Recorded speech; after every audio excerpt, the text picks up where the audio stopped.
This is my weekly reader series where I talk about the books I've read in the past week. And this is the 9th? It's the 10th of January.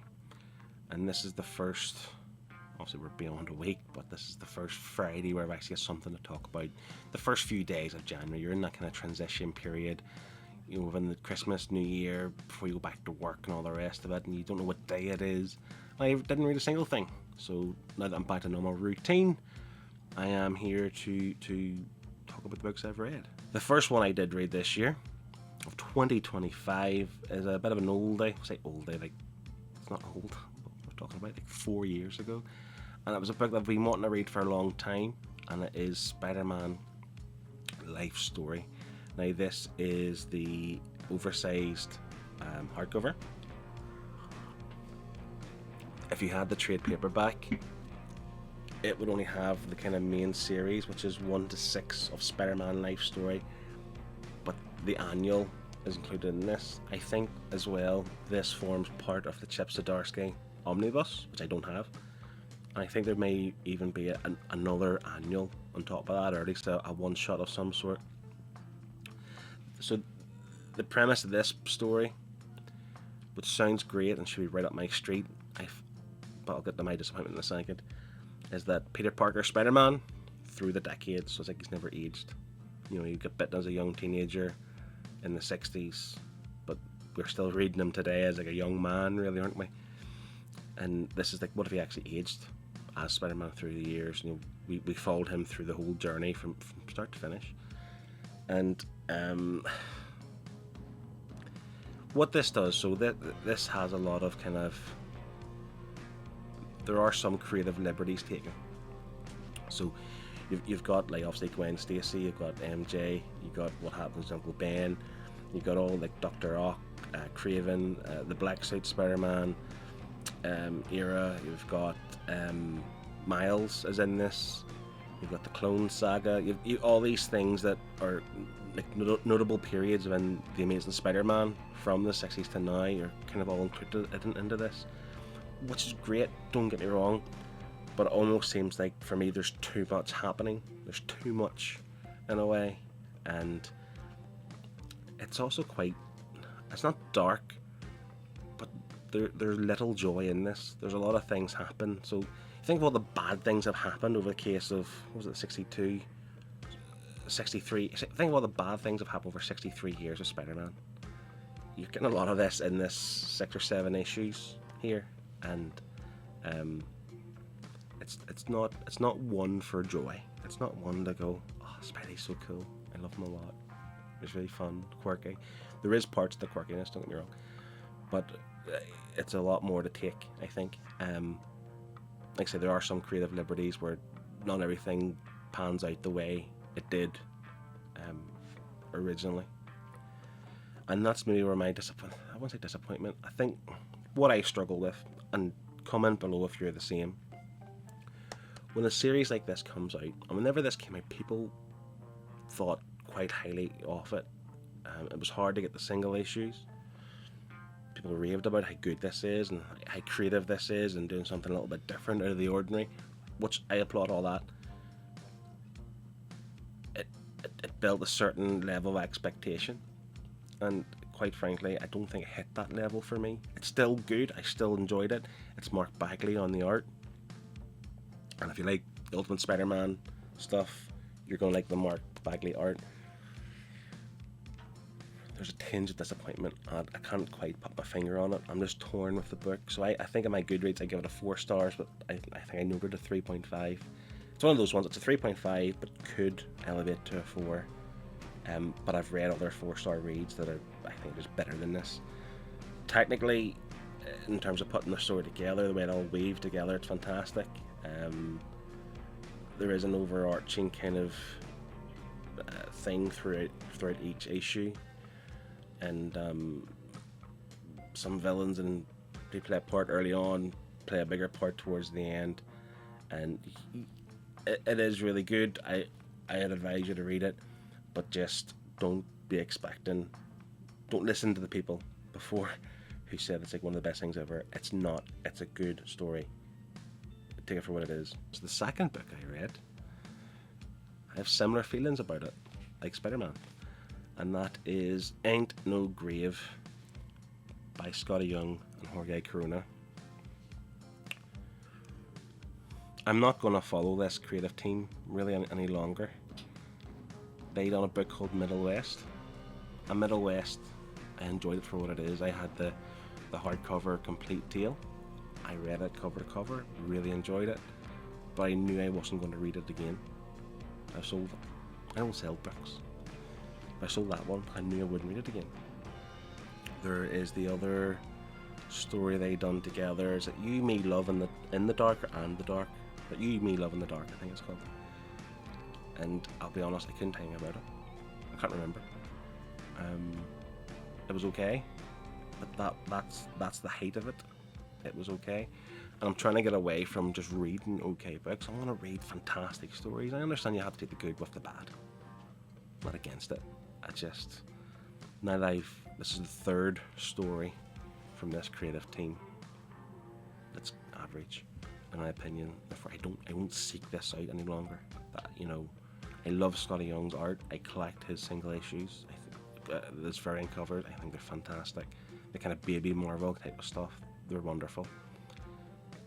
But this team as a whole, and I do have a problem with the art. I'll tell you about the story. So we'll follow this character called Ryder. She was an outlaw. She robbed banks and was the criminal really, and she'd killed people. But she kind of changed her ways. She found love. She married her husband and had a child. And you find out that she's now sick. And it's terminal. Whatever the sickness was, I don't think they land on what it is, but she's terminal. She's going to die. She rejects the idea of medicine that could maybe give her and her family a few more years together at least. She says, no, I'm going to go. I'm going to visit death myself, and I'm going to basically get my life back, so to speak. She's going to confront death. So it's all about how she journeys over there, and she has a conflict with death, but the journey itself, it's a weird one. So there is one issue in this story that's an entirely silent issue. There's no speech bubbles, there's no words, so you're relying on the art to tell you the story. This is pretty hard, traversing through the Wild West, so to speak, and wherever she's going, kind of whatever world she's intending to go to. And she obviously encounters things along the way, and some of the characters, they're too quirky for me. They're too much.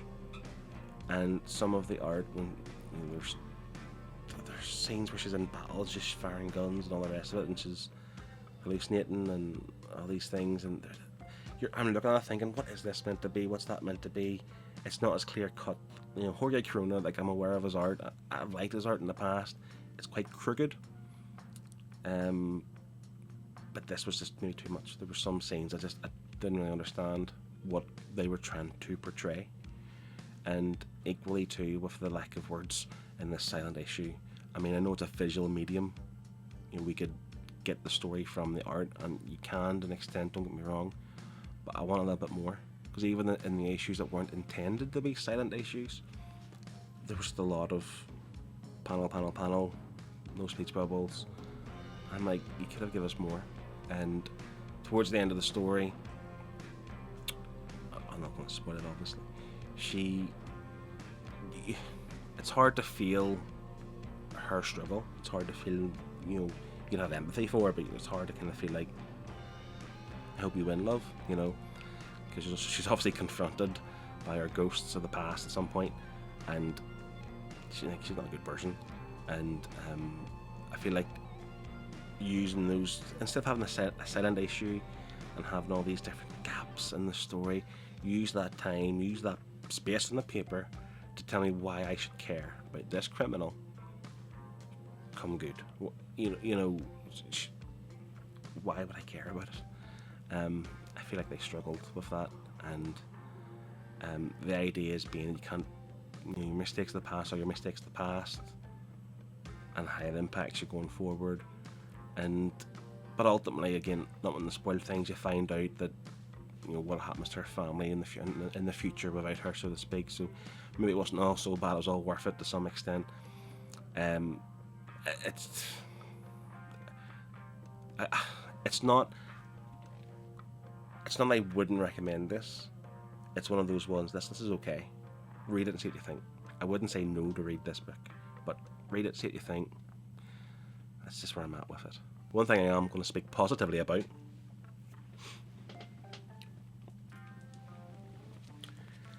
and it's something that started in October 2024, and I've got caught up with her over Christmas, to be fair, that's before Christmas, is the Absolute line. So, Absolute Superman, Absolute Batman,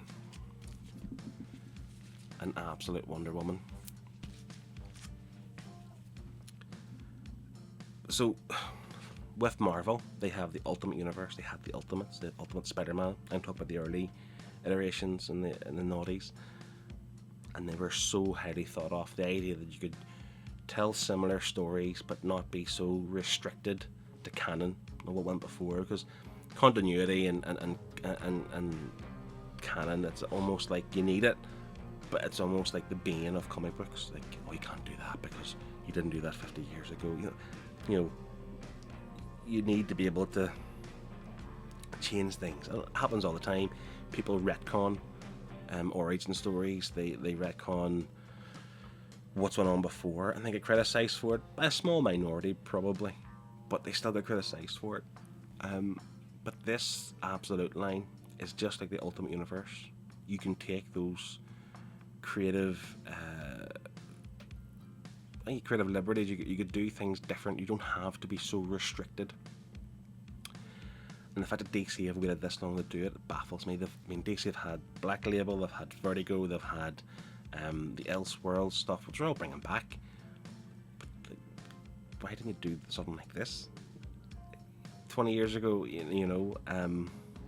I hope they're here to stay. So I'll give you an idea. Absolute Batman is a case where he's Bruce Wayne, but he doesn't come from wealth. The same thing happens. I'm not going to talk much about his parents because it's slightly different. I won't defend it for yourself, but the same idea happens. But instead of like growing up in the mansion, he grows up in like the streets, and his friends growing up are actually his rogues gallery. You've got Catwoman's in there, the Riddler, Bane's part of that. A few of the rogue galleries were his friends growing up, so that's an interesting idea to see what happens down the line, because we're early days. It's like Batman Year One. This is him becoming Batman. So whether his friends, his rogues gallery, do something different than who knows. But again, he's not rich, doesn't have the money, but he's still got the brain. He's still tactically fantastic. He's big and bulky and beefy and strong. But even his weaponry, the cape is like a weapon. There's parts in the book where he almost uses the cape as like venom, like like a web type of thing. With the symbiote, it's like he uses it and grabs people and all the rest of it, and it's a weapon, and it's fantastic. He has his axe, his bat axe, which is fantastic. And you still have all the kind of main players. Well, some of them so far.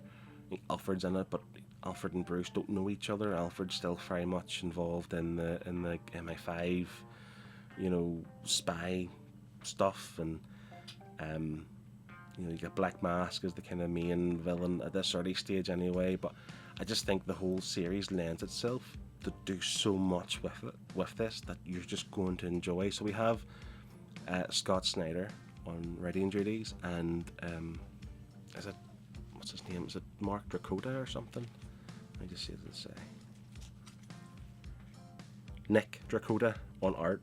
Art's fantastic, by the way. I was put off when I first seen pictures and stills of the suit, and he's this big dude and all the rest of it. And it reminded me of what was the guy who done the Max series? There was like the Batman and the Max kind of mini series at one point, and this character's really big and all the rest of it. I think there's a few Venom covers he's done as well. It's like too big and bulky, and it kind of reminded me of that. And I thought, no, I don't want to read that nonsense. It's fantastic. Get it on. If you're not collecting single issues, get this on your wish list for when it comes out in trade paperback or hardcover. You won't be disappointed. Likewise with Wonder Woman. Again, creative differences that really work. You could do anything in this world. Wonder Woman, as opposed to living on the Themyscira with her mum, she was delivered to Cersei in the pits of hell. She grew up in hell, and the reason why I think that's important is because you find that, you know, what Diana is in terms of love and her kind of naivety, but in a good way, towards, you know, monsters and humans and all the rest of it. Like, even like the big bads in this book, she doesn't want to hurt them, doesn't want to kill them, but also has this kind of idea that she's to defend humanity, and Steve Trevor's involved in it, and there's a bit of magic. I don't get too much into it. Again, the lasso, the weaponry's different, it's cooler, and it's just telling similar Wonder Woman stories and why you love Wonder Woman, but in a different spin, and it really works really, really well. Kelly Thompson's writing and Hayden Sherman is on the art. Again, between these three books so far, Batman, Wonder Woman and Superman, I can't tell you which is my favourite. Every time I read the next, oh, it's fantastic, and I read the next, oh, it's fantastic, it's my favourite. I read this, oh, it's fantastic, it's my favourite. It's just so good. Take my word for it. But not to the same extent that I did with people who talked about Ain't No Grave and Spider-Man. The other one, Absolute Superman, is probably the best of the bunch, if I'm being brutally honest. There's a bit more layers to it, a bit more creativity. Slight spoilers, but nothing major here. So the S on his chest isn't like the emblem of his family. It doesn't mean hope. It doesn't mean Superman. It's basically to do with the class, like the class where he fell under on Krypton. His parents were scientists. They were, you know, and they obviously warned, which is known as the Science League, about this planet's going to destroy itself. You know, we need to do something about this, and they spoke out against the kind of the establishment. Therefore, they were just kind of like, screw you. You're going down to the labour guild, and you're going to do all the menial jobs that no one wants to do, and all the rest of it. That's why the S in the symbol. So they're looked down upon. People don't like them. All the rest of it. So with the Superman book, you're getting the insight for what happened in Krypton at that time, plus what's happening currently. So he's currently in Brazil, and he's kind of like fighting against the establishment with LexCorp. And his powers are so different. Like, he has this little, what would you call it? Like, not a robot, but like an Alexa in his head type of thing, but like AI almost. It's like called Soul, I think, where he's obviously guiding him through this adventure, this battle or whatever. It's fantastic, by the way. Soul's really, really cool. And his cape is known, it's not a red cape, it's like, looks like a red cape, but it's sunstone from Krypton. It's like dust. He calls it the dust. And like, there's a scene where the cape picks up these people from like inevitable danger and carries them, and it's stuff like that. It's so simply, like, why can't you think of this before? But so creative and wonderful. And yeah, really love Absolute Superman, really love Absolute Wonder Woman, really love Absolute Batman. Ways to continue this on for as long as they can, and I think they intend to. There is the Absolute Flash and the Absolute Martian Manhunter. I think there's another one. The Green Lantern, maybe? And I'll check them out too. The way I see it now, so because similar to with Spider-Man, we were hitting the same kind of main points of a story, of a long history of a story. Like, you think of Batman, you could incorporate the Court of Owls, incorporate Hush, Long Halloween, all the classic Batman stories. You can write them, but within this universe. And it's not a cheap kind of way to make sales. Like, I would be genuinely interested to see the classic stories with the spin from this world in it. And then inevitably we're going to have the Justice League, aren't we? At some stage we're going to have Absolute Justice League. They're all going to meet up I think they're roughly the same time frame. That hasn't said, there's no links so far, but that's inevitable. That this is the Trinity. They're going to link up, have Justice League, and yeah, get it, get on it, enjoy it. Highly recommend it, but don't go in too high expectation. Don't blame me like I've blamed other people. But yeah, but that's my weekly reader. Thanks for watching. Thank you. See you next time. Bye bye.